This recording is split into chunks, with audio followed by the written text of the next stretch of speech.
You're listening to Two Girls, One Crossword. Excellent. Excellent on Clark's. Okay. Remember when we had that idea to do an April Fool's episode where we had Mike come on and do a completely fake topic? I do remember that. It would have been an incredible treat for our listeners. Yes, but I mean, we're recording on April Fool's, but it won't come out on April Fool's. So we just have to wait for the year where April Fool's is on a Monday. Pay attention, listeners. If you stay with us for the years to come, you may experience April Fool's episode, because that's the kind of people we are. We're funny. We're hilarious. We're good looking. I want to look up, do you think I could just look up like April 1st day of the week in the future? Like, I don't even know how to look that up. I just want to see what year we have to wait. When does April Fool's fall every year? When does April Fool's fall every year? Stay with us, listeners. Do, do, do, do, do, do, do, do. Oh, okay, wait, I think I got it. No. Wait. Okay. We record on Thursday. And so, but it comes out on a Monday, so we have to wait until 2024. All right. Well, see that's you set then. in stone, everyone. See you then. Or will we? What will our April Fool's joke be? An elaborate disappearing act? Maybe. Who knows? Maybe we'll be so famous by then, and then we'll be like, we have to end this podcast because we're too busy with our red carpets and stuff, and that'll be our official sign-off date. We won't tell anyone. We'll just disappear completely and delete all our social media. But speaking of social media, should we go over well, hold on. Hello, I'm Grace Topinka. Hey, Grace. I'm Chelsea Rowan. We are the Good Evening Girls, and this is Two Girls Run One Crossword. Yes. Tripping me up. She trips up, but that does not mean that we aren't your favorite weekly Podword Crosscast. No matter what, trip-ups, failings, shortcomings, we are still your favorite weekly Podword Crosscast. That's us, the Good Evening Girls, Grace and Chelsea, the two craziest cats this side of the Mississippi. Well said. Thank you. Beautiful. Anyways, as I was saying, I was going to use it as a segue into our social media, where we do our Twitter Polapaloozas. Ooh, Polapalooza. Yes. This last week, we asked our Twitter followers, what's your sleep disorder? And yes, I realized I did not put none as a possible answer, but they only let you choose 4. Can we up the Twitter poll options, please? Hello. All right, we had sleep talking and walking, because I feel like if you're sleepwalking, you're probably sleep talking. All right, let's be serious here. Sleep paralysis or all of the above. We had most votes coming in 50% for sleep talking only, followed by 40% sleep paralysis and 10% all of the above, 10% I see you and I feel you. Wow. Do you sleep talk? Yes, but I haven't. I used to sleep talk a lot as a kid. I don't do it as much anymore, I don't think. I used to sleep talk like crazy. Ask my college roommates, ask my boyfriend. He used to record what I would say, or he would just write it in a text message and then send it to me as I was talking in my sleep. Apparently, if you're sleep talking as an adult, it's a sign of anxiety. So I believe that. Get that checked out, because that's what it was for me. I have not sleep talked in a very long time. Slept talk. I don't know. I feel like it would be sleep talked. It probably, but I have this thing that I do with my words where, like, if there is a word, like if there's like a double worded word, right? Like, or, phrase, sleep talk or blow dry, I always like change the tense of the first verb. So like slept talk or like blue drew. Drew isn't a thing. Blew dried my hair, or I blow dried my hair. Yeah, so it's definitely sleep talked. I'm glad we discovered that. We are, after all, masters of the English language, as well as pronunciation of any other language you throw at us. As we have proven time and time again on this very podcast. So thanks for sticking with us. Us geniuses, us magnificently smart academics. So yeah. Please don't feel bad about yourselves. Should we go into our heights and shites. I have to admit, I don't have a lot of heights and shites this week for some reason. Oh, okay. So yes, let's go into heights and shites. And I want to talk about 2 puzzles that were not from this past week, but I did them nonetheless. Well, actually, I did them last week, but I forgot to bring them up in my hits and shits. And I want to talk about them this week. They were recommended to us by a listener. They are 2 Palo Pasco puzzles. He actually co-constructed them with Malika Handa, excuse the pronunciation of the last name. They are called Sad Honk, which was published on Malika's website, which is 7xwords.com. And then Sad Honk Remix was the puzzle posted on Palo's website, Grids These Days. They are thematically connected puzzles, and I had a lot of fun solving them, and I wanted to talk about them. Grace, I think you did them too. I did, and I did enjoy them as well.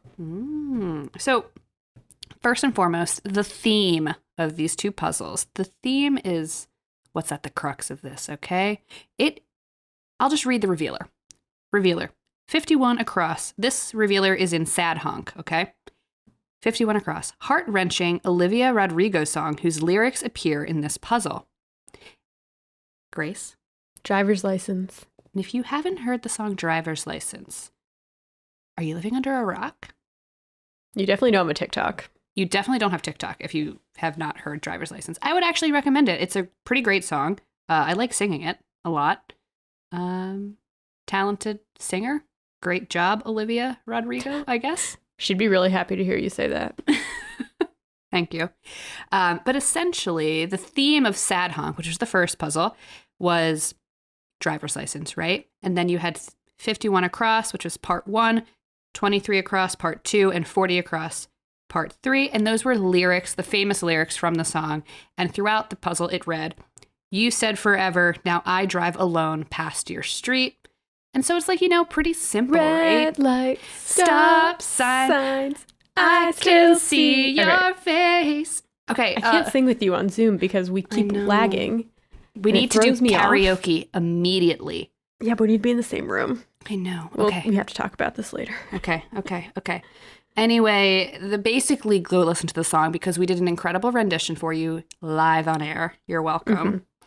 But that's not the only themed elements of this puzzle. It was not the only one. The grid itself was themed to the puzzle.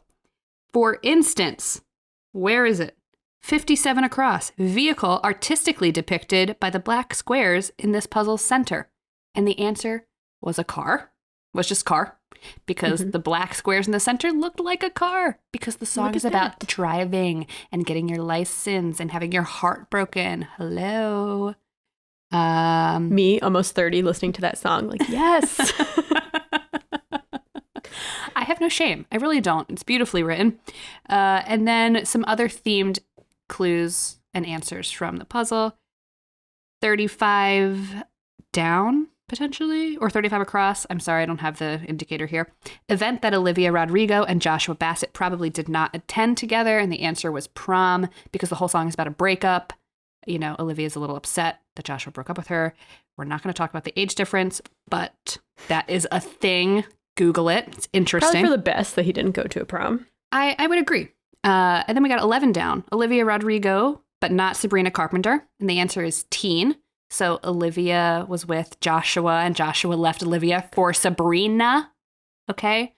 The drama. I'm just telling you, you got to get on TikTok. You got to get on Google.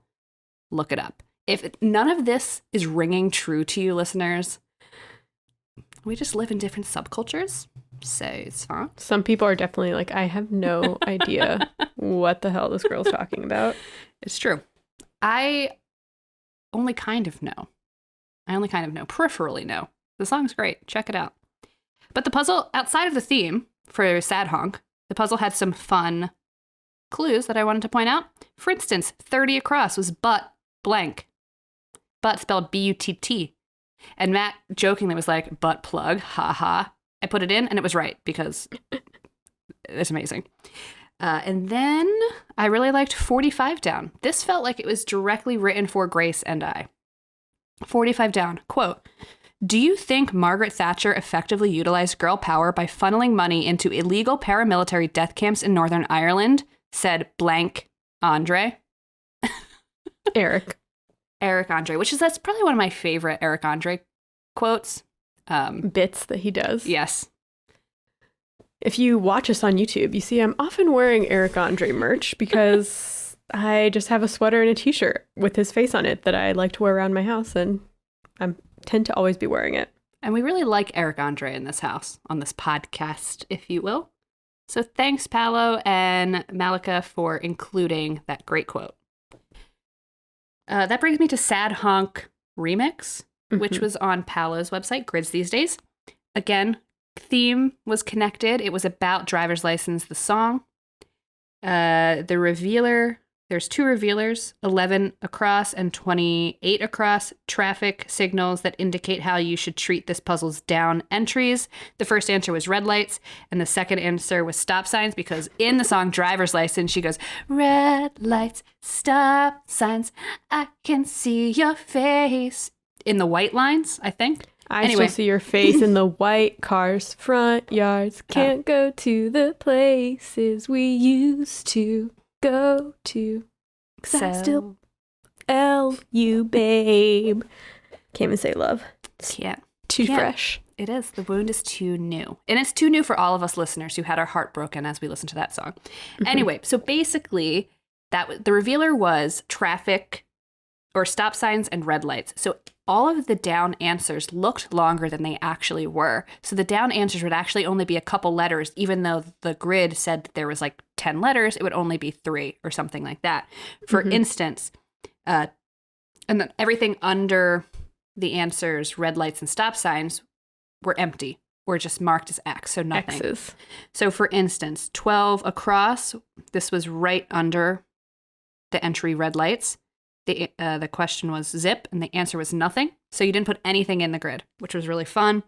And then right underneath stop signs was 29 across. It was mentioned in Amy Adams' Oscar acceptance speech, and Amy Adams has not had an Oscar, so she had nothing to say in her acceptance speech. So the answer was nothing, which means there was just X'd out on the grid. So lots of fun to be had on Paolo's website, on Malika's website. Great work. Check out their puzzles.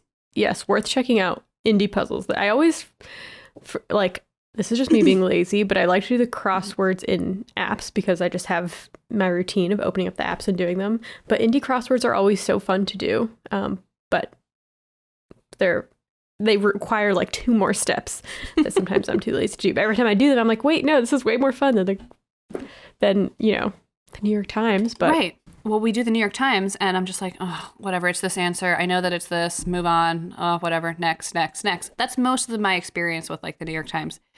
But when I do like a Paolo puzzle or any other indie puzzle, I'm always pleasantly surprised, and I have a blast. Anyway, I spoke for too long. Grace, would you like to take over? Sure. Well, I have a few kind of hits or things that I've learned. I feel like that's a fun new thing I can kind of sprinkle in here because I do learn a lot of random trivia when doing crosswords that I wouldn't have known otherwise.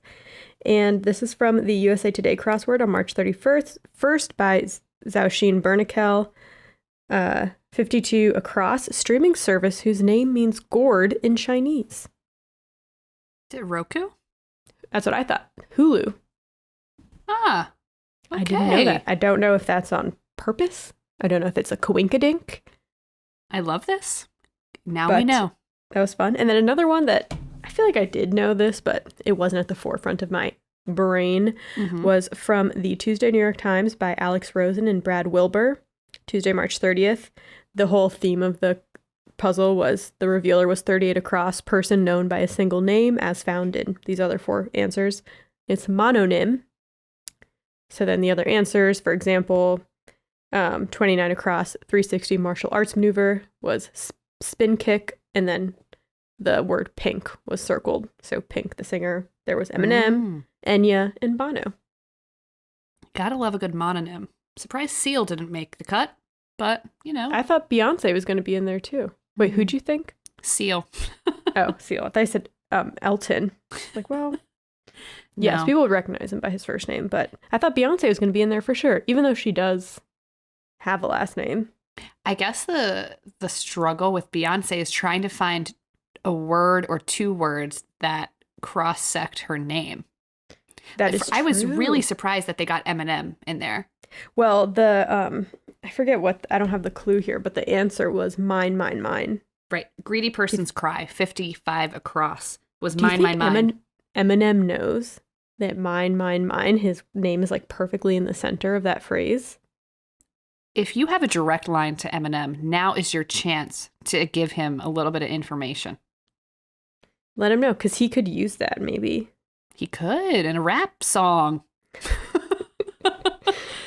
I would like a writing credit. Thank you very much. You know what I liked from that puzzle? I thought it was a really creative clue Tell me. for such a simple answer. 31 down. Climber in academia? Question mark? Ivy? Yes. And Yeah. it was like, there's like two levels to this answer, and it was just really well done. Matt and I were pleasantly pleased when we put that answer in. So very nice, very nice. What else you got? I have one more cute hit from the Washington Post, Sunday, March 28th, by Lynn Lemple. Right. Evan took a break. Mm-hmm. What is he doing with his time? Tell me. Just kidding. Privacy, of course. Okay, 31 down, reply from a pen pal, question mark. The answer was oink. Ooh. I didn't do the Sunday Waypo this week. It was a good one. As always. Always. So yeah, that's what you got? Basically all I got for you, yeah. All right, I'll round this out with a New Yorker because we haven't touched on New Yorker this week. The Monday New Yorker was by Natan Last. I love Natan's puzzles. There's always some sort of literary reference that stumps the living crap out of me and makes me want to add new books and new things to my to-read list. So thanks, Natan. But I also learned something, so I wanted to, tell you, I guess. 16 across, print version, jocularly. And the answer was Dead Tree Edition. Just thought it was interesting that there was like a word for that. Ooh, I like that. I'm going to try and sprinkle that into a conversation to sound cool. And someone would be like, I've never heard that before. And I'd be like, oh, really? Yeah, it just means like print version. We're so smart and cool and creative. Sometimes I feel like people do that to me. Right. Well, I mean, you got to do it. You got to let people know how smart you are somehow. Okay. I guess if I was in their position, I'd be the same thing. I'd be like, oh, you don't know what that means? Well, I guess I could tell you. I can impart knowledge on you. You can. Thank God for grace. Am I right? What else did I like from that puzzle? I liked 11 down, where you might ask for change in quarters, not get any coins, and still be satisfied, question mark. An arcade. The answer was hotel. Quarters as in living quarters. Oh my God. Oh my God, it was like so well written. We love it. And my last hit from that puzzle was 30 across. Quote, champagne for my real friends, real pain for my blank friends. The answer was sham. So the whole quote reads, champagne for my real friends, real pain for my sham friends. Is that a Drake lyric? It is not. If it is, I don't know it as a Drake lyric. So I know this as a Fall Out Boy song title. Okay. It was on Under the Cork Tree. Okay. Okay, that makes sense. So but it does sound like it could be a Drake lyric. Exactly. Well, so then I looked it up and I was like, oh, okay. So some people attribute this quote to Francis Bacon, the poet from like ages ago, right? Or Tom Waits. Either or. But I, in my heart of hearts, attribute it to Fall Out Boy. So I don't actually know what Natan was going for here, whether he was going for Francis Bacon, Tom Waits, or Fall Out Boy. Natan, if you, by the smallest chance, listen to our podcast, let me know what was going through your heart of hearts with that clue. Maybe all three. Trifecta. Gotta love a trifecta. That's all I got. Well, so what now? Do we just go? Oh, we have to flip the coin. Oh, wait, I forgot. Like, what are we doing here? I totally forgot. All right. You ready, kid? I'm ready. I'm flipping the coin now.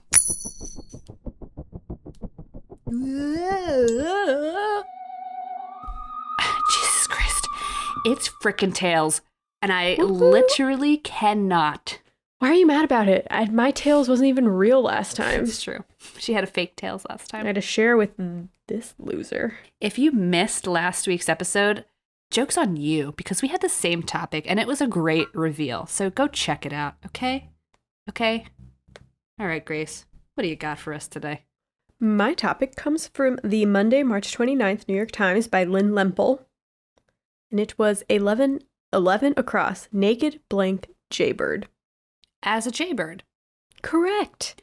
Ooh. So my topic today is on the origins of that idiom and then origins of maybe some other idioms that you may or may not know. I love a good idiom. One of my favorite things to do is to take an idiom, forget it, and then try to piece it together with other idioms that I've also forgotten. So that happens a lot, actually. I'm pretty good at it. So I used to always, when I was younger, I used to mix up like no one's watching and like there's no, oh no, like no man's business and like there's no tomorrow. So I would say like no man's tomorrow. Always. Okay. But I'm not talking about that. It's not about me today. It's about naked as a jaybird. Do you know the origins of this? It's not that complicated, but there was a basically, bird that lost all its feathers, maybe. Kind of. Well, it's a little muddy. Okay. Basically, that is an American idiom, so it's only for our American listeners. May recognize it. And it means being naked, obviously, naked as a baby. But why? Jaybirds, they don't wear clothes. How could they be naked? They have feathers. You gotta So pluck they're not them. naked. It's not like a sphinx cat, you know? Mm-hmm, mm-hmm. Also, they're more commonly referred to as just jays. No one really calls them jaybirds. Oh, you're right. You're right. Exactly. So where did the bird part come from? I'm going to tell you. Please. I would love to know. One potential answer I saw a couple times on the internet, but I'm not sure how true this is, but I thought I would just mention it. Basically, in the 1920s and 30s, when this started popping up, jaybird was short for jailbird. And basically, when people were brought in from the bus, they went to the showers, they were given their kit, and they were made to walk from one end of the prison to the other, naked, hence, naked as a jaybird, naked as a jailbird. Okay. Potential explanation. Mm-hmm. But the reason why I don't think it's entirely true is because in England, there is a saying, naked as a robin.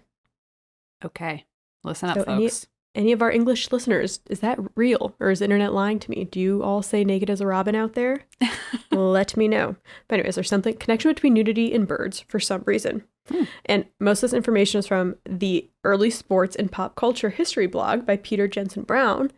And this blog is amazing. He just like goes into depth on all these different idioms and sayings and just cool Gotta stuff like love that. it. And does a lot of research. So maybe I'll link it in the details Ooh. because you know, it's worth checking out. And he did a lot of research on it, so All right. you should really go thank him.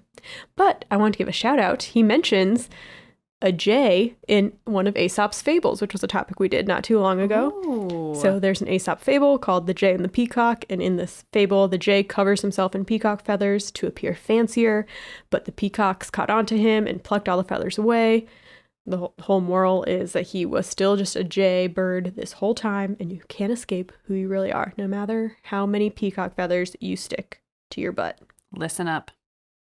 Mm-hmm. But it's more likely that naked as a jaybird refers to the nakedness of a featherless jaybird hatchling, because they are born kind of naked. It's a successor of the British saying naked as a robin, which had been used as early as 1826 in Cobbett's Weekly Register. Quote, "If Sir Thomas adhere to his doctrine, and if that doctrine be acted upon, he will have the coat taken off his back and will be left as naked as a robin, 2 hours old." Okay. Yes, so in the 1800s, the British people were already using naked as a robin. And then one of the earliest examples of naked as a jaybird found in print was in 1841 in the Lexington Union. Quote, "He that steals my purse steals trash, but he that filched me my breeches robbed me of what may have enriched him, but which left me as naked as an unfledged jaybird." Okay. It's like, why were people using this? What's like, the idioms deal? are so weird. They're so random. So naked as a robin was like well known and well documented in British print and stuff throughout the 19th century and throughout Britain. However, naked as a jaybird, this blogger could only find 2 examples of it in print in the 18th century. Interesting. And there were people like tried different other things. So there was like naked as a fill in the blank, naked as a baby, as a doll, as a devil, even like naked as a beggar or a poor person, which I'm not for. But none of those became idioms. None of those caught on. Okay. It wasn't until the 1900s that naked as a jaybird started to solidify itself as an idiom in the United States. And it probably is like, has to do with the term jay, meaning country bumpkin, a rube, if you will, started to become more popular during that time. That's also when the terms like jaywalking and stuff kind of, which jaywalking has to do with, it comes from that, like dumb people crossing the road when there's, motorized vehicles. Interesting. Yes, so basically, naked as a jaybird is a shortened version of naked as an unfledged jaybird, which is an alternate version of naked as an unfledged bird. The end. But it's weird. It caught on, and people started using it, and now it's just You will never catch me using that phrase ever. That's a lie. I probably will. I mean, I don't know if I've ever said it before. Maybe I will say it. Naked as recognize it. I do. I do recognize it, and I would recognize it again. Yeah, but why jaybird? Could have been anything. Could have been. Naked as a woodpecker. Naked as my big left toe. What do you think of that one? Naked as a pigeon. Why's it gotta be birds? They like the naked birds. I don't know. I guess birds are born naked, but none of the phrases say that they're babies. Aren't we all? Yeah. Well, anyways, I'm going to go over some other idioms and their origins. And most of these are from a website called inklyo.com, an article called 20 English Idioms with Surprising Origins by Jess D.A. Now, some of these I'm sure that you may have heard of. Some of these I had heard of before, but I'll just go through them quickly. Okay. So, rule of thumb, the definition, it means it's the approximate method of doing something based on practical experience. And the phrase is derived from the maximum width of a stick allowed for wife beating under English law. Oh. So it was rule of thumb. Like the rod could only be as thick as your thumb. Now, this is not, okay, again, all of these origins, this is not like 100% fact. A lot of these idioms, there's no clear-cut example of where it came from. And there is some controversy around this one, but that was a law. The rod you use had to be smaller than your thumb, the rule of thumb.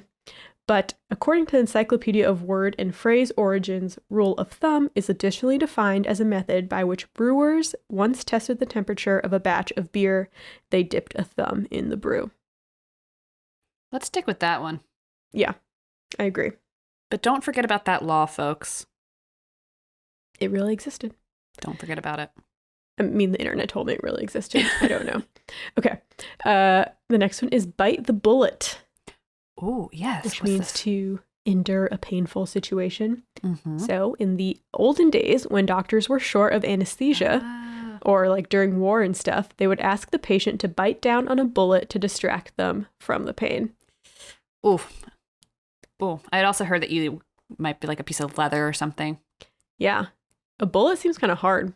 Right. And you have dental problems. Yeah, right. I mean, maybe the casing itself is more malleable than we might think if you're pushing it with your teeth, because it's just packed with gunpowder, right? On the inside of a bullet. And maybe I don't know what a bullet is. Maybe that's completely made up. So maybe someone was going to write to me and I'll have a corrections corner next week, but that's what I assume. It's a bullet.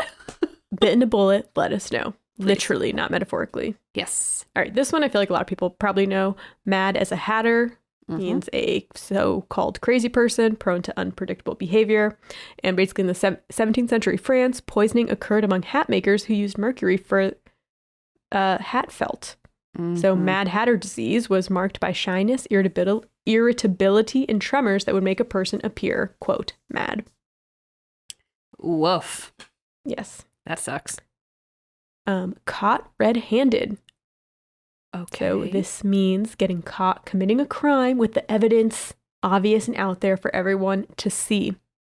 So this originates from an Old English law that ordered any person to be punished for butchering an animal that wasn't their own, and the only way the person could be convicted is if they were caught with the animal's blood still on their hands. Okay. I mean, I wonder how they could prove that it was the animal's blood. But I mean, hey, these things happen. Yeah. Hey, sometimes you butcher someone else's animal by mistake. It happens. It happens. Just let it go. All right. Let the cat out of the bag. I know what it means, but where's it from? Yes. So it means to mistakenly reveal a secret, and supposedly merchants would sell customers live piglets, and after putting a pig in a sack for easier transport, would sometimes swap the pig for a cat when the customer looked away, so the buyer wouldn't discover they'd been cheated until they got home and literally let the cat out of the bag. Ah. You got swindled. Suck. Swindled? Oh, Chels. Thank you. That was good. That was good. She said that was good, folks. Live on air. Yes. You can just save this bit of the recording and play it to yourself every night. All right. At the drop of a hat, which means immediately, without delay. This one's kind of obvious. Basically, back in the day, it was common to signal the beginning of a fight or a race by either dropping a hat or sweeping it in a rapid downward motion. Ah. Next is couch potato, which is a lazy, inactive person who sits on the couch all day. Usually they watch a lot of TV. And this was actually first came about in the 1970s. A comic artist would draw like lazy, sedentary characters that he called couch potatoes. And they kind of look like pieces of poop, but I guess they're potatoes on a couch. So yeah, that was just a comics Interesting. series. Mm-hmm. All right. Straight from the horse's mouth. The horse's spit? No. Close, though. That means getting information directly from the most reliable source. In the origin, this one is said to come from the 1900s, when buyers could determine a horse's age by examining its teeth. Ah, okay. Makes sense. Makes sense. If you buy a horse, look at it in the mouth to make sure Check they're not its lying teeth. to you about the age. You heard it here first. All right, butter someone up. This is to praise or flatter someone, usually to gain a favor. The origin, supposedly, is a customary religious act in ancient India included throwing butter balls at the statues of gods to seek good fortune. Okay. I love it. I would have thought it was like buttering someone up, like before you eat them, like a Right. Hansel and Gretel type sitch. Right. Or like buttering up your pig, and then the pig is like allegorical for a sleazy person that you have to butter up. Anyway, It wasn't any of those things. So, Well, I don't know. Could be. Nothing is certain. All right. Pulling someone's leg. This means to tease someone, usually by lying. You might have done that today on April Fool's Day. So the origin of this is that it originally described the way in which thieves trip their victims to rob them. Ah, okay. So it did not have some such fun origins. Right. The next one is hands down. Hands down the best thing I've ever eaten. Yeah, the meaning is by far or without a lot of effort. So winning hands down once referred to the 19th century horse racing when a jockey could remove his hands from the reins and still win the race because he was so far ahead. Wow, I like that one a lot, actually. Yeah. All right, riding shotgun. Oh, I don't know. This means riding in the front seat of a vehicle next to the driver, passenger seat, and supposedly in the Wild West, the person who sat next to the driver was often equipped with a shotgun to kill any robbers that might happen upon the car or the wagon. And you know it, now you got kids, 8 years old, shotgun, or whatever old you have to be to ride in the front seat. Shotgun. Yeah. No, I'm riding shotgun. I'm going in the front. And now your responsibility is to navigate and deal with the music and the air conditioning. You better be good at car controls because the driver cannot be paying attention to that. You need to be able to control the airflow, the music flow. And I'm not talking about like making sure the music gets into the speakers because that's important, but it's got to be flowing for the vibe of the car. Okay. It's a lot of, I would rather drive. I don't like, I like the responsibility of controlling a like hurtling vehicle going 80 miles an hour rather than picking the music for everyone to listen to. That's just me. All right. Next one is cost an arm and a leg. So this obviously means something's really expensive, and the origin is that the phrase originated from 18th century paintings. Like famous people like George Washington would have their portraits drawn without limbs showing because supposedly having limbs showing is said to have cost more. Oh, okay. Makes sense. Makes sense. Yeah. Hands are hard to draw. So it's like, I'm not going to put in your legs and hands and I'll only, just do the bust. It'll be cheaper that way. All right. Don't throw the baby out with the bathwater. Oh, that's an older one. Yeah. Yes. So the meaning is look for avoidable error so you don't remove something good with the bad. And this allegedly comes from a time when all the household bathed in the same water. No, thank you. So first, like the dad would bathe, then the mom, the women, the children, and the babies would bathe last. And the bathwater was so dirty. At the end, there's a risk of throwing the baby out with the water once everyone was done bathing because, I don't know, you couldn't see the baby in there. Oof. Be grateful that we have showers. Yes. Jump the shark. I don't know if I know that idiom. I didn't know it once I read it. I was like, oh wait, I have heard this before. So basically, jump the shark is the moment in like a TV show where everything kind of starts to decline a little bit in quality, and sometimes they'll like use gimmicks and stuff to keep things exciting. Okay. So the origin of this is in the show Happy Days. The character Fonzie literally jumps over a shark while water skiing.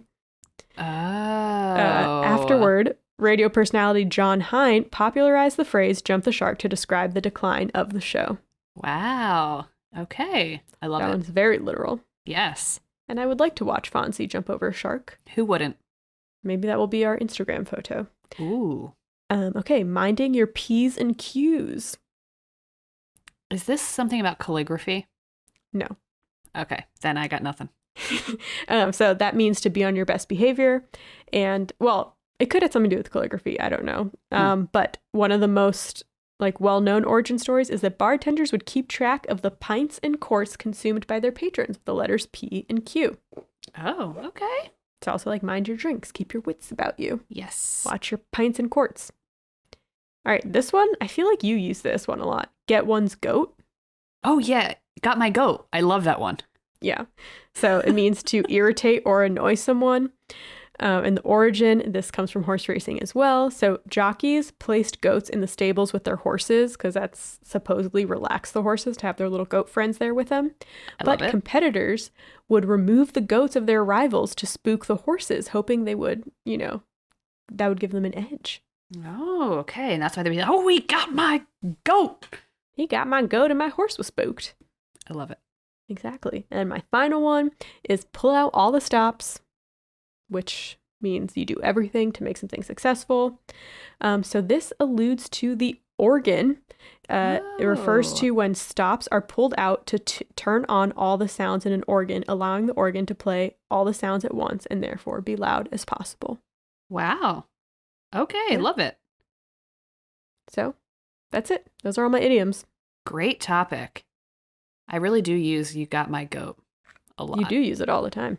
Do you have an idiom that you use all the time? I feel like if you said it, I'd be able to tell you. I can't think of it off the top of my head. Yeah, I don't know. I do use every time I make our titles, like the episode titles, I always go to idioms.com to get the juices flowing. Love it. Give me some ideas. Yeah. But no, I don't know if I don't have like a go-to saying. I don't talk to enough people now, honestly, to have like a saying or phrase that I always say. You got to talk to yourself. I do, but it's all in my head. And my I'm not that witty when I talk to myself. Is literally just, oh, that got my goat, over and over again, all day. That really got lots of things. Get your goat, that's for sure. That's for damn sure.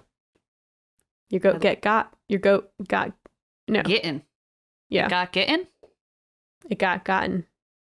Oh, love it. All right, well, that's all I got. That's all I got for your goat today. Am I right, ladies? Very nice. I love a good idiom. My topic comes from the Wednesday, March 31st New York Times by Trenton Charlson. 20 across. Benjamin Franklin is depicted on the first U.S. one, 1847. Stamp. Correct.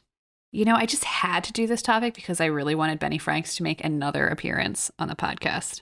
So I actually thought about doing this topic, but is your topic on Benny Franks or stamps? Stamps. Okay, because I would have done the same thing. You're right. We could have had a double top. We could have. That would have been crazy. Back to back, double topic. Wild. Can't handle that. Really would have gotten our own goats with that one. We're really funny here on this podcast. Anyway, so, we're talking about stamps today.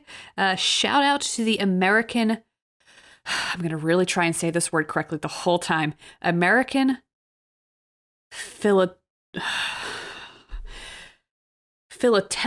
Society, where Beautiful. I got lots of great info. So, philately is the study of postage stamps and postal history, and may also refer to the collection, appreciation, and research of stamps, their activities, and other philatelic products. Some people are very into stamps. Yeah. They spend lots of money on stamps. We're going to talk about how much money people spend on stamps in a little while. So yeah, if you don't know, because maybe you're younger and you've never had to send a letter, a stamp is a small piece of paper issued usually by the post office that a customer will then attach to a letter. The stamp allows that piece of mail to be processed and delivered to the addressee. And purchasing a stamp will pay for the moving, insuring, and registering of the piece of mail. Okay, so that's what a stamp does. And honest to God, I have stamps, but I had to ask my dad to give me stamps because I'm like, where do I buy stamps? And he's like, you go to the frickin' post office. I'm like, when is the last time I've been to the post office in real life? You can buy them at CVS. You can also do that too. But like, when's the last time I've needed to go to the post office? Not because I hate the post office, or when's the last time I've needed to send like a physical letter? It's very, very rare. Like maybe once a year I'll need to do something like that. Oh, I send people letters all the time. Right. She doesn't send me any letters. No. She actually crossed me off her pen pal list because I always send her angry text messages afterwards about stamps. I was hoping you would actually believe me and then get mad thinking that I sent people letters and not you. I would never believe that because I don't think that you would send letters to people. But other things, if you can use that joke on me in a different form, I think. We can circle back. All right, I will. Okay. I'll file it away for later use. Very good. So that's what a stamp is, folks. But we didn't always have stamps, okay? The first postage stamp was issued on May 6th, 1840 in Britain. It was called the penny black. But what were we doing before then? Before we had stamps, what was the deal? Honor system. Yes. No. Postal systems have been around, like in place for thousands of years, the earliest of which were probably in Persia, ancient Egypt, and ancient China. In ancient Rome, they developed a system called the cursus publicus, which was basically like a relay-based courier system. And excuse me for my butchered explanation of what this is to any potentially Roman historians out there. So essentially, the cursus publicus were post houses that were positioned at convenient intervals along the roads of the empire. Messengers would travel between each post house carrying whatever it was that they needed to deliver. And during the peak of the empire, it is claimed that more than 170 miles could be covered in a single day and night by the couriers. Damn. And relay post systems persisted throughout history in Europe for generations, and also in pre-colonization America. Both the Incan and Mayan civilizations used relay systems with post houses set at frequent points along their road networks as well. And that's all you're going to get for post office history because it is dense and it is deep. It's actually really interesting. Would really encourage you to look it up because I had a lot of fun doing my research this week. But I, honest to God, cannot get into it because each country has their own history, like really complicated history about postal services and whatever. So, in interest with keeping to our time, I'm going to fast forward to 1784 in Britain. At this point in time in Britain, the government controls most of the postal service. There are some private services, of course, but the British government essentially has a monopoly on the postal service. After an extensive road building program, stagecoaches were added into the postal service, negating the need for men on horses along the route. Stagecoaches averaged 6 to 7 miles per hour in the early days, and by 1830 were averaging 10 miles an hour. Stagecoaches made it possible for letters to be delivered the morning after it was posted in towns some 120 miles away from London. So that's huge. Okay? Yeah, they're doing next day delivery. Crazy. You know when you see like historical dramas and you got people in the rain on stagecoaches like, yeah, and the horses are like going like crazy? delivering letters, okay? They're delivering letters. In the United States, during colonial times, few people were actually sending letters to one another. And if they were, the mail was usually left at inns for people to come pick up or sent through small privately owned postal services. In 1753, Benny Franks was made one of the 2 postmaster generals of the colonies, but was eventually fired in 1774 due to being like a revolutionary. Because, at the time, the king still controlled everything. But not to worry, though, because by 1775, he was back as the postmaster general of the colonies as appointed by the Congressional Congress. And he made very important improvements to the services, including many, many things, but like updating routes, timetables, how expensive postage would cost, etc. And then in 1789, President George Washington appointed a guy named Samuel Osgood as the first postmaster general of the American nation under the new U.S. Constitution. In 1789, when he was appointed, there were only 75 post offices, but 40 years later, there were more than 8,000. Wow. That's bonkers. Exponential growth. Am I right? Hugely exponential. But we still don't have stamps at this point. So how the hell are people sending mail, right? Like, how did it work? Like I said, stamps didn't exist. Neither did envelopes, okay? Envelopes were not used because they were considered to be an additional sheet of paper, and it would actually cost you more money to send the heavier your thing weighed, right? So when you wanted to send a letter, you would fold it up and seal it shut. And then you would like send it to a person who would receive the letter. The person who received the letter had to pay to get the letter from the courier. Okay, so it was like... Did the person sending have to pay too? No. Oh, so you just have to pay to receive. Right. Okay, and so by saying no, I mean generally no. There were probably some services that required you to pay before you sent the letter. But typically it was you went to the post office, you gave them the letter, they took it to where it was supposed to go. The person would open the door and they'd be like, you need to pay me. I feel like that'd be a good prank. Like, when you order a bunch of pizzas for someone? Yes. Just send a bunch of letters to someone and then they'd have to pay for all of them. I read that there is some guy that used it to really get back to one of his enemies. He would just send really heavy letters just of empty sheets of paper to someone that he had a rivalry with. And that person would pay to open the letters and they'd all be blank. And we're going to talk about this. Good. Because rates could be extremely high, okay, during this time. Many people would actually refuse to accept letters being delivered to them because of how expensive it was. Also, side note, even though there weren't stamps being used, letters were still stamped or postmarked with ink. And these were called bishop marks, and it was invented by a guy named Henry Bishop, and they were used in England from 1661 onward, and they basically indicated the day and the month the letter was mailed, but it was not like the adhesive stamp that you could actually purchase. It was only stamped once you gave it to the postmaster. Fun fact, many people actually developed secret codes by which they could cheat the postal services. They would place secret marks on the outside of the letter that conveyed their messages, and all the addressee had to do was read the secret message, refuse to accept the letter, and thus neither would have to pay for it. Smart. Smarty pants. Do what you gotta do to save that coin. This brings me to a little man known as Sir Rowland Hill. Hill was a British educator and tax reformer. He published a little thing called Post Office Reform, Its Importance and Practicality in 1837, which is considered one of the most important milestones in the progress of postal services, for many reasons, one of which was introducing the idea of postage stamps.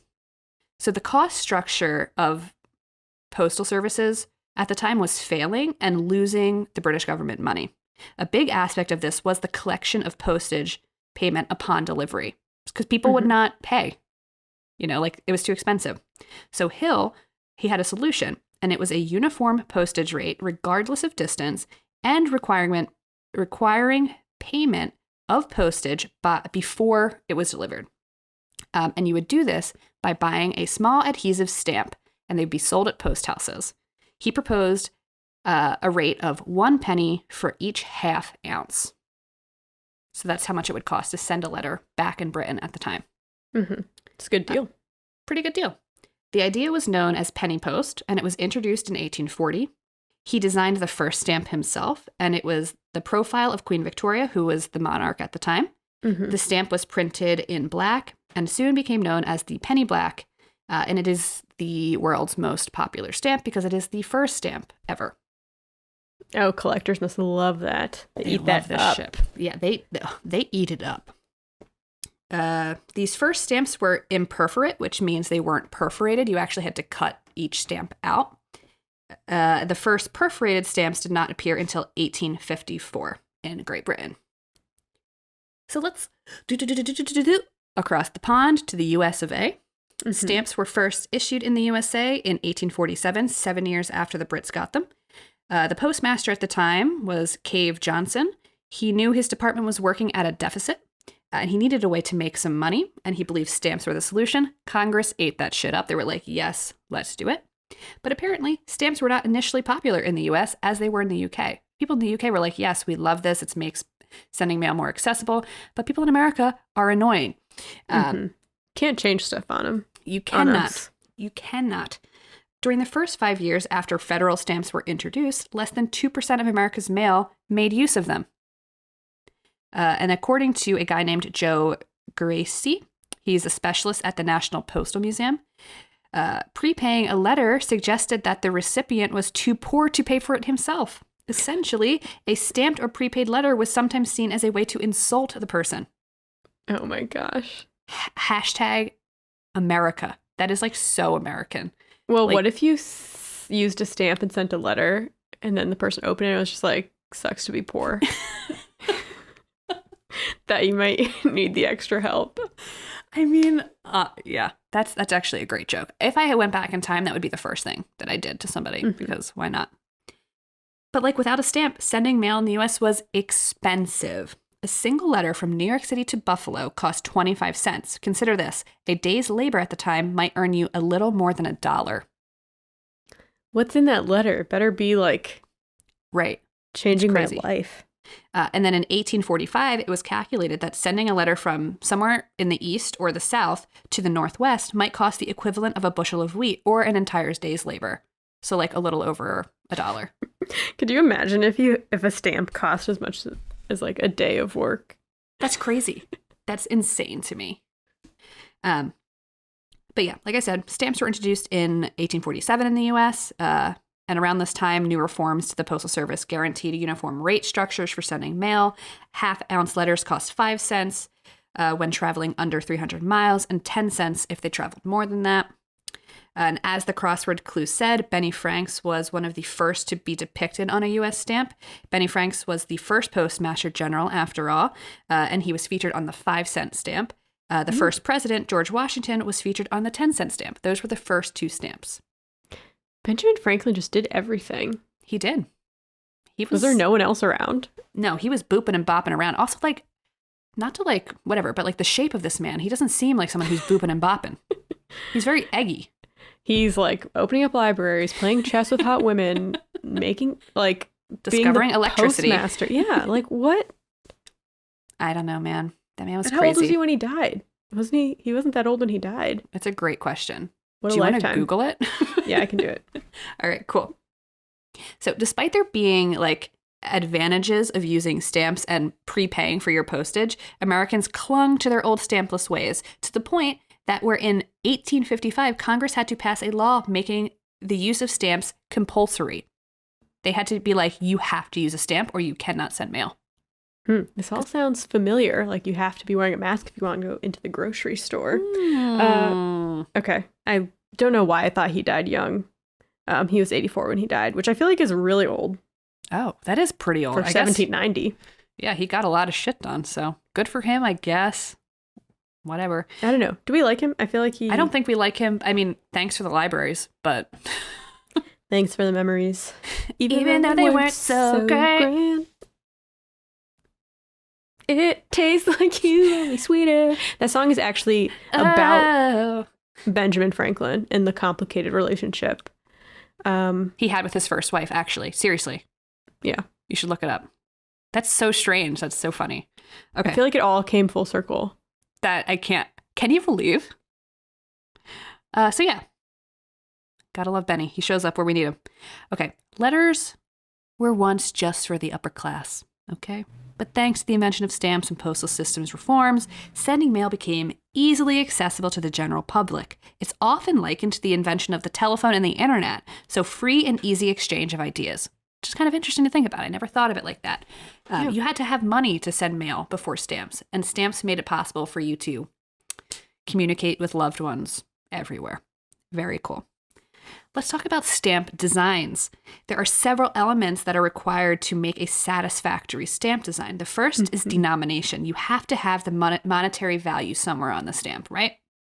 You have to have the country name on the stamp. This is mainly just for international stamps. If it's not like an international stamp, then you don't have to. But the UK is the only country exempt from doing this. The exemptions happened like in 1874 when the rule was to include the bust of the reigning monarch, which is supposed to be used in place of the country's name. So Great Britain was like, we're just going to like put our monarch on our stamps and not our names. Sorry. And the rest of the world was like, okay. And that's the rest still... of the world's just supposed to constantly know. Right. Well, at the time, the rest of the world was under British control. So True. True. Okay, that makes sense. Is that still true today? Yes. It's so weird.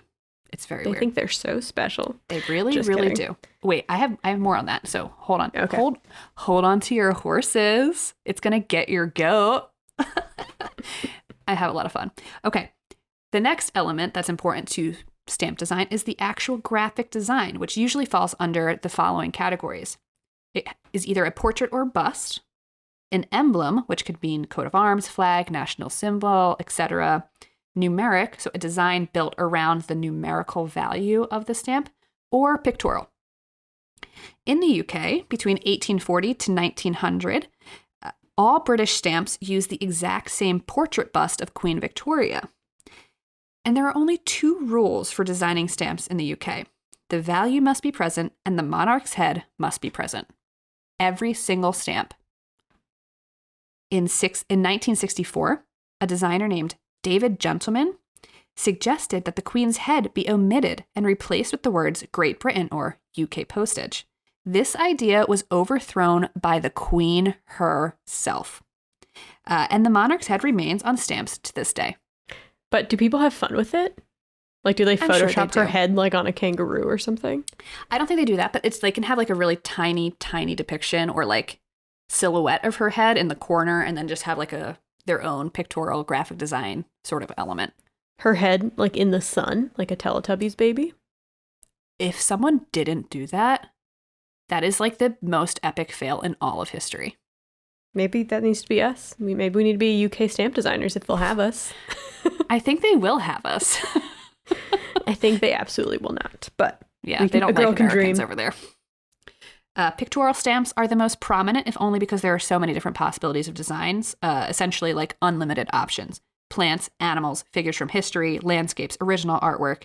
The images can be real-world objects or allegories or abstract designs.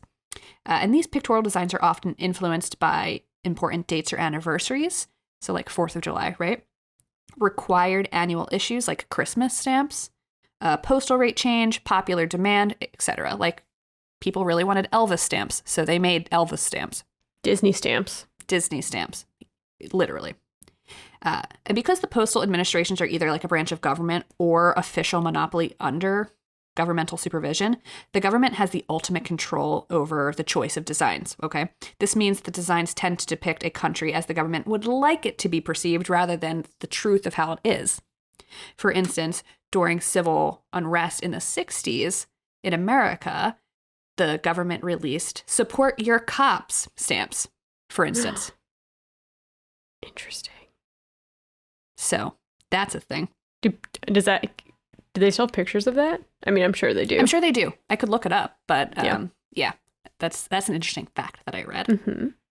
And then stamps are usually rectangle, right? But you might also see shapes like triangles, rhombuses, octagons, circles. The first circular stamp released in the U.S. was in 2000, and it was a hologram of the Earth.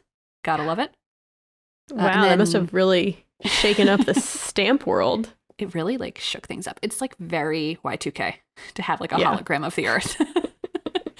Don't let Gen Z know about the hologram stamps because I'm sure everybody on TikTok will go on eBay, find them all, and then ruin stamp collectors' lives. So, because Y2K is big right now, folks, okay? Maybe I'll start writing letters, but only if I can get the round world stamps.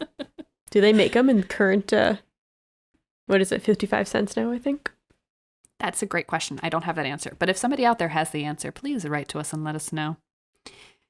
Some other shapes are shapes like fruit you might see. For instance, in Sierra Leone and Tonga, they have stamps that are shaped like bananas and strawberries and things, which I think is kind of cute. That's fun. Right? Let's have like a little bit of fun with our stamps. Which brings me to stamp collecting. Okay? It's known as philately, from the Greek, meaning lover of something untaxed. Lynn's Stamp News, which is a weekly American stamp magazine for stamp collectors, estimates that 150,000 Americans collect stamps seriously, and another 6 million collect stamps casually. It's crazy. Well, if you're one of those 6 million, when are you going to start taking it seriously? You have to put your mind to it. Mm-hmm. Mind over matter. How's that for an idiom? Okay. Collecting stamps started essentially as soon as stamps were released. In 1841 in England, there was a woman who placed an advertisement in the London Times in which she requested help collecting stamps so that she could paper a bathroom wall. People are crazy in London, I'm just telling you. God, but imagine if you moved into that place afterwards, be like, how am I supposed to take this off? One stamp at a time. Well, imagine the stamps that she did receive and like how much money that could like go for now. Yeah, but they're all stuck on her.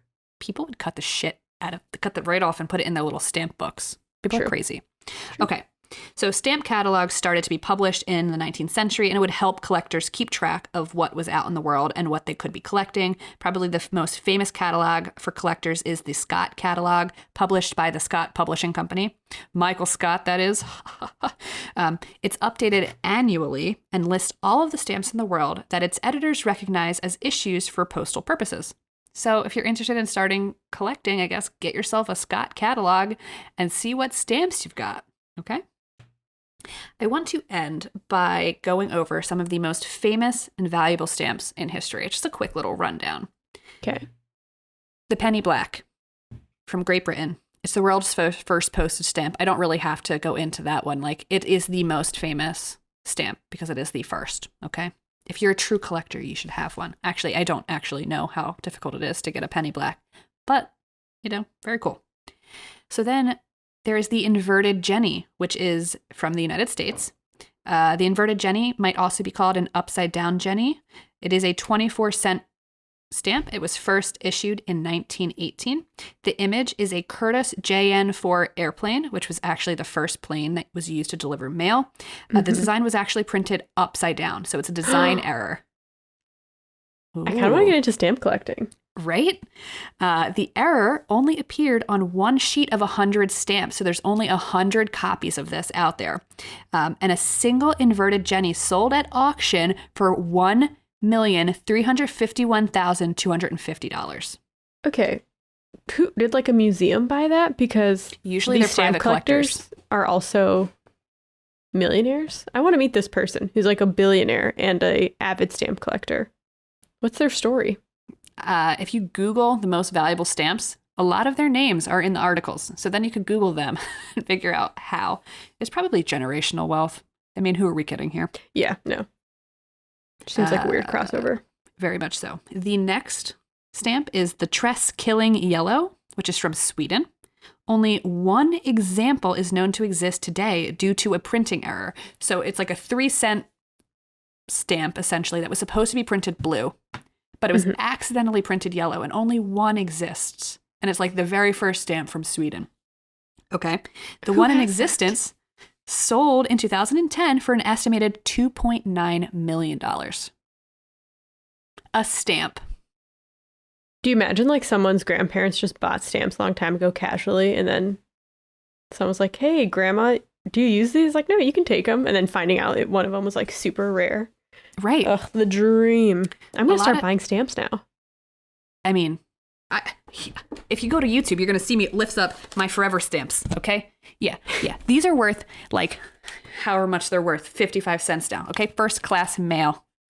I dare you to come rob me. I just have the regular ones with like American flags on them. Those are forever stamps as well. Yeah.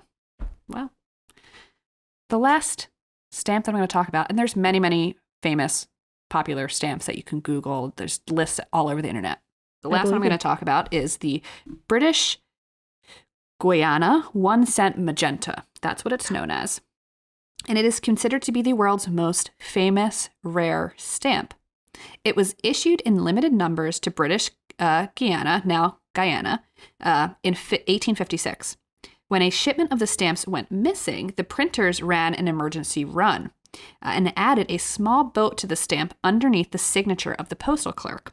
Only one copy of this emergency print exists, and its the most recent selling price was $9.48 million.